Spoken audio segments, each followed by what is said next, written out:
Біз өз тарихымызды өзгелер тұрмақ өзімізге де толық таныта алмай келе жатқан халықпыз әлі күнге дейін.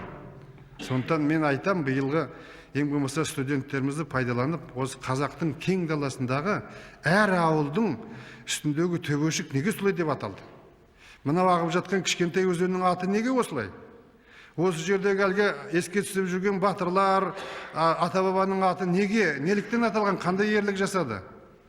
Осы елде, мысалы, анау Атыраудан Ертіске дейінгі жерде әрбір өзеннің, әрбір таудың, әрбір тастың, сол жердегі легенданың, әңгіменің, сол жердегі бала туғанда айтатын өлең, қайтыс болғанда айтатын өлең, үйленгендегі айтатын өлең жырдың сарыны мен сөздерінің барлығын жер суымызды жаздырып, мың том қылып қалдырсақ, қазақ деген халық еш уақытта жұмыр жер тұрған кезде тарихтан да мәдениеттен де өшпейді. Осыны бастауымыз керек. Жарайды, енді кешегі жағдай белгілі. Халықтың өз тарихын өзіне қайтаруға талаптанған ағаларымыз Санжар Аспандияров, Мұхамеджан Тынышпаев, Ермұхан Бекматовның не болып кеткенін өздеріңіз білесіздер.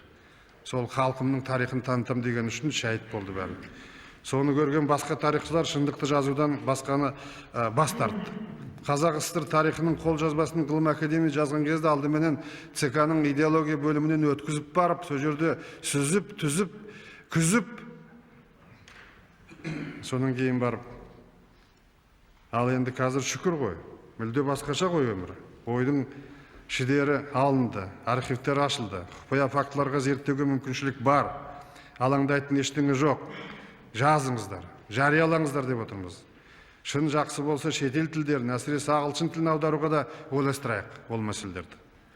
Қазақ тарихында қазақ ұялатын ештеңе жоқ.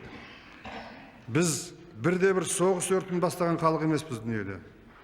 Біз бірде-бір елдің жерін жаулап даламызға қосып алатын деген үмітті болған ел емеспіз. Қайта осы мәселеде қапа қалып кеткен тұстарымыз да бар.